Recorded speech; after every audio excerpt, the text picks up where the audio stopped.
It's the ListenABLE podcast, hopefully by that Eliza Hull custom track you've got used to over the last 4 years. You recognise that's the soundscape to bring on a conversation around disability. Hello, I'm Angus O'Loughlin. And I'm Dylan Alcott. How are you, Gus? Oh, that was seamless. Yeah, I'm good, thank you, mate. Very well, thank you. You almost just flipped the table then. I did. We put too much pressure on the table. Well, one person did. I didn't. Well, to be fair, this is the third time you've done it in the I last actually hour. almost did flip it before. Yeah, you nearly flipped the whole table. It's because when I say a real good comment or question, I just flex. You're passionate. I'll flex into it. I did also, for those who won't be able to see this, there's a big oak table in front of us, a circle table. I cut it in half, which did take out the balance of the table. So it is my fault.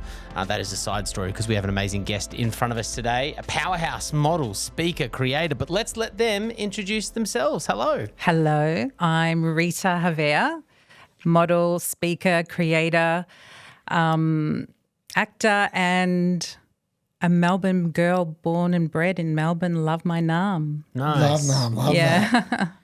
Of all those things, which one are you? Model, speaker, creator, actor? What do you identify the most as? Predominantly modelling. Yeah. I do a bit of modelling work. But I really want to delve into speaking, advocacy and stuff like that. Love that. Well, we're a podcast about disability, not necessarily creators, models or speakers. Do you live with disability and what is your lived experience? I do live with a disability. I have a condition known as Charcot-Marie-Tooth. More people know it as CMT as well. Struggled with that in my 30s, and it took me nearly 20 years to get a diagnosis. Oh, How does it affect your body? I have poor function in my feet, drop foot, loss of nerves, muscle wastage, and also it affects your lower limbs, so my hands as well, and quite a suggnificant tremor as well. Well, the reason I mentioned Eliza Hull at the start of this podcast was very Eliza. deliberate. Of course, she did create the music for ListenABLE and a couple of our other podcasts in-house, but she also has CMT. She does. She was the first person on the podcast we'd had. So, shout out to Eliza for giving myself, I can only speak on my experience, a little bit more of an idea about, maybe what your lived experience is. But the thing about disability is there's so many different ways that it sort of, affects or, you live with it. So you said in your 30s, did you not have any sort of understanding that there was something, interesting about you? No, I didn't. I did notice in my family through the generations that there was some disability, but I was always told it was like arthritis. So hence in my 30s, I should also add that the CMT I have, the variant I have is called CMT X-linked. So it affects the X chromosome. So females have 2 X chromosomes, so they get affected later in life. And males only have 1 X chromosome, so they're significantly impacted by CMT at a much younger age. Oh, like 50%, like kind of not obviously on that scale, but because you have 2 X chromosomes, it's like 50%. And guys have, wow. Got to be careful writing X-linked in your bio on Instagram. Because it could be taken as something else. I do always think that's OnlyFans. I was going to say that. I was going to do that actually, and then I thought, no, I better not. You could have a fire one, actually, if you did that. No, I'm talking about my disability here. That's great stuff. That's very good. So were you modelling and things like that pre your diagnosis? All right, this is like the modelling industry, let's be honest, probably not the most inclusive industry in the world. It's getting better, which we love. We are seeing a slight shift. Back in the day, it was tough. Talk us through when you found out that you had CMT / did you tell people straight away? Did it affect your career? What was that journey like? To be completely honest, I hid it. Yeah, of course. I knew it was going to impact my work. And so for a few years, only very few people knew. Then it started impacting my work. And I remember looking at a campaign that I shot and I was just, every shot I was leaning up against something or holding a door frame, and I was struggling with the shoes, getting dressed, moving around, or I was leaning on another model, and I just realised I can't do this. Plus I'm putting myself at risk. I'm prone to falls and stumbles. So that's when I decided to come out, but I did hide it for a number of years. It's pretty sad that that's the reality of the industry, to be fair. Yeah. I was going to say that's what we're trying to change at the Shift 20 initiative, because it's such an important thing in terms of advertising representation, but also like just people just be involved in media and communications. It's pretty much stemmed on stories like this, to be honest. Yeah. Like if you're disabled, you're out. If you're able-bodied, then you get disabled, you're out. Yeah. You know what I mean? It's not fair. Sorry to Yeah, broadcast. and that's exactly how I felt. But then I decided, stuff it, Rita, put it out there. So it came out on my Instagram and received beautiful comments, heartwarming. I just felt that I had this great little community around me, and told my agent thinking that's it, but no more, they're going to let me go, and they didn't. But it's still a struggle getting work, but I want to be seen, and so I just keep knocking on those closed doors. Hiding behind the closed door a little bit in your family growing up, your mum had undiagnosed CMT, undiagnosed all the way through, like Yeah, never. she chose not to. Right.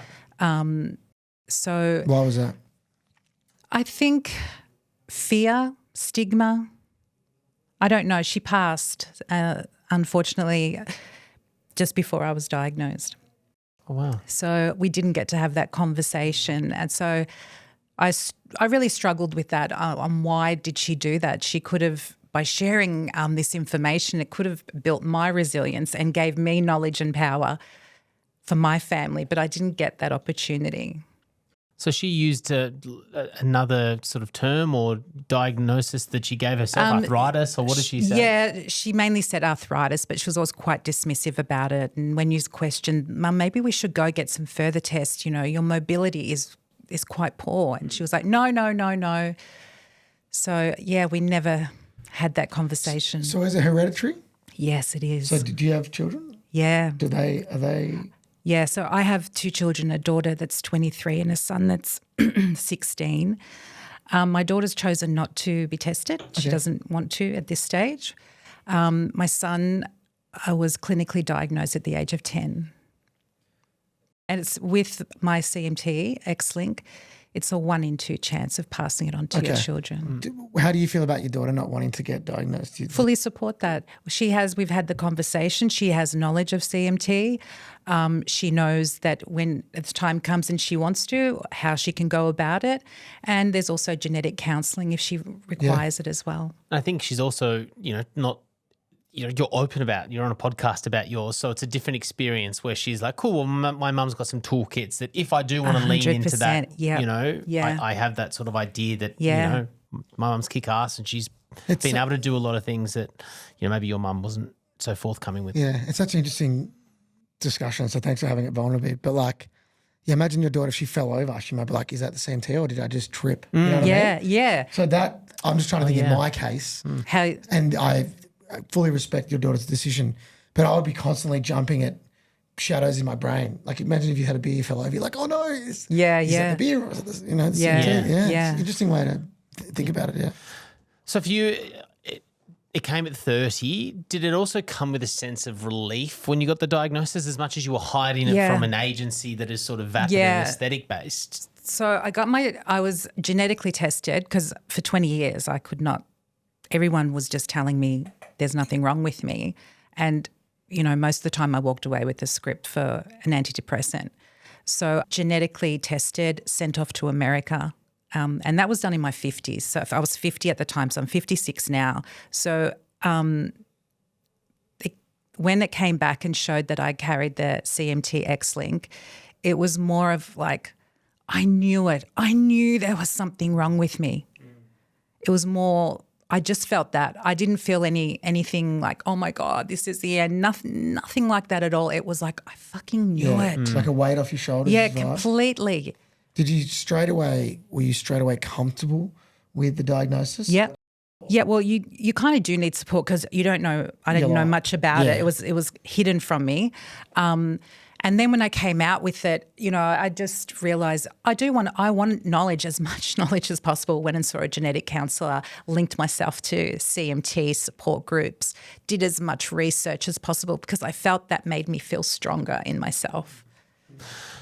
I think it's so I didn't pick up on this, but you didn't know anything about CMT before your diagnosis. Because your mum didn't get diagnosed. So you just so it would have been like, what is Charcot-Marie-Tooth? Yeah, it was right, Charcot. Charcot. I say Charcot-Marie-Tooth. Charcot-Marie-Tooth. But I like your French pronunciation of it. Charcot is Dylan Alcott's cousin.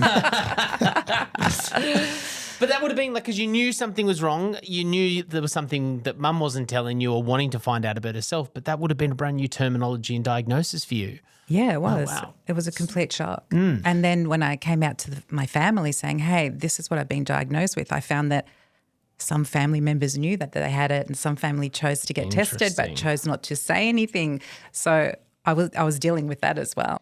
How important are, like, especially in the social media era, support groups and being able to talk to people that are similar to you in demographic or whatever it is with the same disability? Because this is what we do with this podcast, basically, ListenABLE. And the two things people come up to me and talk about the most is rapping on stage with Wu-Tang Clan and ListenABLE. I love that. People are like, thank you because my partner had a car accident or someone got CMT or whatever it is. I've got a neurodivergent kid. How epic was that for you, especially because you found it later in life and you didn't know too much about it? Well, I needed it. Yeah. I really needed that support. And then I was like, you know what, I'm going to talk about it myself. I'm going to put it on my social media. I want to be seen. I want to be heard. I want other people to see that visibility, that representation.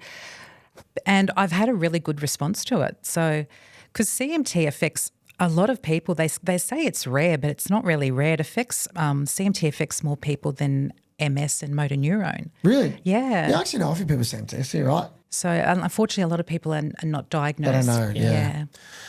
So I can't remember this part of the conversation from Eliza or whether we asked it to begin with, but I'm presuming from the fact you found out, later on in life, it is sort of degenerative. Yeah. So can you talk about what that looks like for you? I think you said you're 57 now. 56, yeah. 56. Oh, sorry to wage you. That's okay.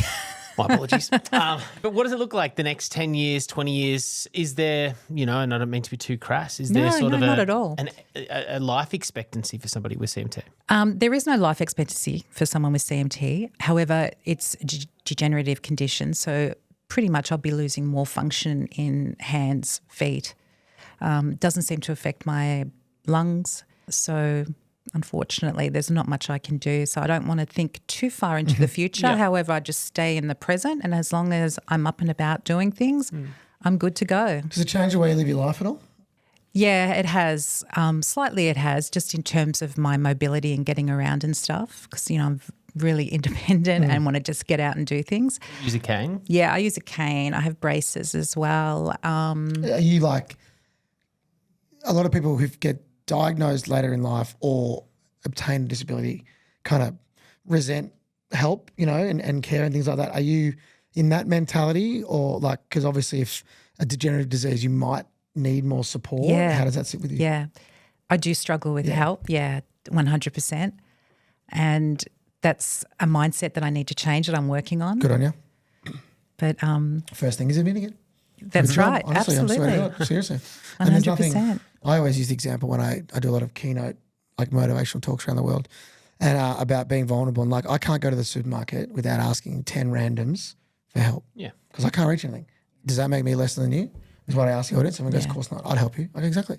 So why would I be embarrassed to say, hey, mate, can you pass me the 2 fillets of salmon there, rather than sit there for 10 minutes and try and get it? I just want to go home, right? And it's not a sign of weakness. No. When you put it like that, in that frame, everyone's like, oh, that kind of makes sense. And it's not too dissimilar to, obviously the more support you need, different things happen, but there's no embarrassment or burden in that. Because you've got a tremor, which you've spoken about before. It's your right arm kind of moves back and forth. As much as we don't want to look towards the future, can you take us through these self-discoveries of the physical changes in your body and how you are using a mindset to get through those moments? I'm not sure if it was a quick onset for your tremor to begin in your hands, or was it you woke up and within a week you sort of had a consistent tremor? Yeah. And how do you process that, work through it, and sort of forgive your body in a way, if that makes sense? Yeah. Well, it's a slow progression. So from the time I was diagnosed to now, 6 years, the tremors and my lower limbs have gotten worse. So I'm just going to keep the mindset that it's just something that's out of my control. Whatever I need to help me get to places, at the moment it's my cane, and whatever is next for me, I'm just going to do it and use it so I can do what I need to do. Yeah, and the advancement in technology and that, there's heaps of stuff. And that's what I keep thinking about, Rita, maybe in another Hang on, 3 Rita. years, in 3 years they'll have this, or in 3 years They I will. might be able to do this. So that's how I think about things. Yeah, exactly right. What about when you go to work and, say you're still modelling, how does the industry now change to kind of cater for your needs, your accessibility or inclusion needs? So to give you an If at example all, of if they that, do. yeah. So I walked in Melbourne Fashion Week, really accommodating. They had a dresser there for me because, with my hands, it's difficult you got to get changed so quickly. I Yeah. always think about that. I haven't been asked to model on a catwalk yet. Why not? Probably because I'm not hot enough. But I couldn't get changed quick enough. Yeah. So quick. Yeah. Like it takes me a minute to get my pants on. Yeah. So I had a support quicker to get them person. Oh, Jesus. Guys are always good at taking their pants off. That's going to be the social edit. So I had a support person, had a dresser. They made things a bit more accessible for me. Shoes, can't wear high heels, obviously. So, yeah. And then, so have you thought about, did you ever think about a career change on that? If you're getting, Yeah. I'm making this stat up, 50% less work because of CMT, did anything go through your head of processing, well, maybe what do I need to do now? Did this disability kind of change your career path? Yeah, it did. I realised that, modelling is not my big thing anymore. So I went into more of a creator role in social media. Cool. So working within collaborations, working on public speaking and just trying to pitch and just have my story out there, just wanting to be seen more so I can talk more about CMT and genetic conditions. Can you talk us through, you mentioned it briefly, Dylan, but genetic counselling, what is that? Yeah. Yeah, so genetic counselling, it's you can seek them at any major hospital. What they do is they find so I have CMT, so they have really good knowledge on how my genetics will work in having a family, like your genetic line. Mm-hmm. It helps people understand what's going to happen to them, and if they choose to have children, and if they want to have children, what they can do and what their options are. If you knew you had CMT Yeah. before you had your kids and you did genetic counselling, would have you had your kids? That's a really good question. That's what I'm here for. I definitely would have had my children. However, I didn't get that opportunity, and I am someone that's pro-choice. So, yeah. Tough one. You don't have to It's make a that tough decision. one. Yeah. That's good. The Bowl of Uncomfortable, this is, Rita, where we ask, we'll have the audience ask us a question, mostly based around the disability. We sort of put them into like a little graph sheet and wait for the right person to come in, which is, I think, the case for both of us. We ask this question in the hope that making us maybe feel uncomfortable in the moment makes it uncomfortable in the moment, makes it more comfortable for you going forward. Kelly from Instagram asks, do you think the fashion and healthcare industries are still more comfortable with disability as an aesthetic rather than a reality? And if so, what does that say about who gets to be seen and supported? I think it's more about aesthetic. Yep. I have seen shifts within the industry, but I do think it's more about aesthetic. What was the other? What was is a that? two-part question. Yeah, the other part was, and if so, what does it say about who gets to be seen and supported? Yeah. Well, for me personally, I don't really see that representation as much as I want to. I'd like to see a model my age with a mobility aid or anything. I'd like to see that, but I'm not really seeing that visibility. Yeah, well, you can be that visibility. I'm trying. I told you I'm banging on those closed doors. Shift 20 initiative, we're going again in a few months. Okay, I'm there. Now that I've come across you, I'm always looking for talent because I'm a big advertising Please do, sir. exec these days. Supposedly. aren't you? Yes. That's part of my foundation. So, yeah, good to know. My question is right. I mean, you can see it's prepared. I'm the parent of a 9-year-old who's been diagnosed with CMT, and I've chosen not to tell them to protect the innocence of child while helping make safe physical decisions for them. How do you feel about this decision? Do you agree with it? Well, I think it's, as a parent, it's their choice to do that. However, you can have conversation. They possibly may think that it's just going to be so overwhelming for that child. However, you can have conversations that are suitable for certain age groups. I have a 7-year age gap between my children, so my conversation with CMT with my young adult to my 10-year-old, it was 2 different conversations because I was catering more to their age group. So I don't think it's the wrong thing to do, and I wouldn't say that. It's their choice. However, I would have that conversation that's suitable to his age group. The parent can do whatever they want, but the term protect the innocence of a child is the one I have the problem with, because you're then increasing the bias that disability is really bad. Yeah, sure. So if I tell they're disabled, it's like it's the worst. So that when you eventually do tell them, right, it's still going to be the fact that they're going to get a disability, right? Yeah. So don't overthink it in that way, and you'd rather prep. But I don't know your kids, so it's up to you. I also thought about this in my own instance. I've got young kids, and who knows what the future holds for them or myself or any of us. But I did put myself in this parent's position, and I did wonder whether I would do the same. Yeah, what did you come up with? Because the idea is that you found out when you were 30, right? And I'm sure you probably... No, I found out when I was 50. 50? I had 50? symptoms. I was From 30? From 30, yeah. But then, why would I tell a 9-year-old if I've got experience of hearing your story that could it's still affect 40 them? years away, yeah. Yeah, you're 20 years away from it sort of happening. Yeah. Wait till they're an adult at 18 and go, hey, just that's a good way to FYI, think there's about been a it. couple of little instances across the time that might be this, and let's sit down and have a chat about this as adults. Yeah. I definitely agree with you around the protection of innocence. That wording Yeah. is incorrect. I don't know if this person as well, because the genetic point of view, maybe the mother or father. They could have it too, and they won't admit it.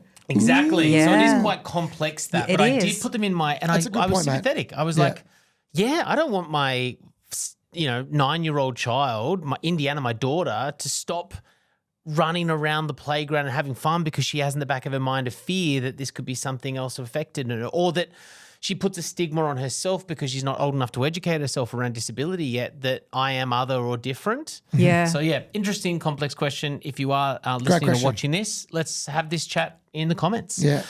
Thank you so much, Rita, for coming on the podcast. Thank you so much. Opening up, especially Good on someone you, Rita. How do you who's... say your last name again? Havea. Havea. Rita Havea. All the details name. are below if you do need a model. Represent the cane in the Speaker. photo shoot. Yeah, Creator, you got to brand? show it. Yes. Creator, we've got all kinds of offers up here. All the links are below in the show notes. We appreciate your time. Good on you, Yeah. Rita. Thanks so much, guys. Thank you. Thank you.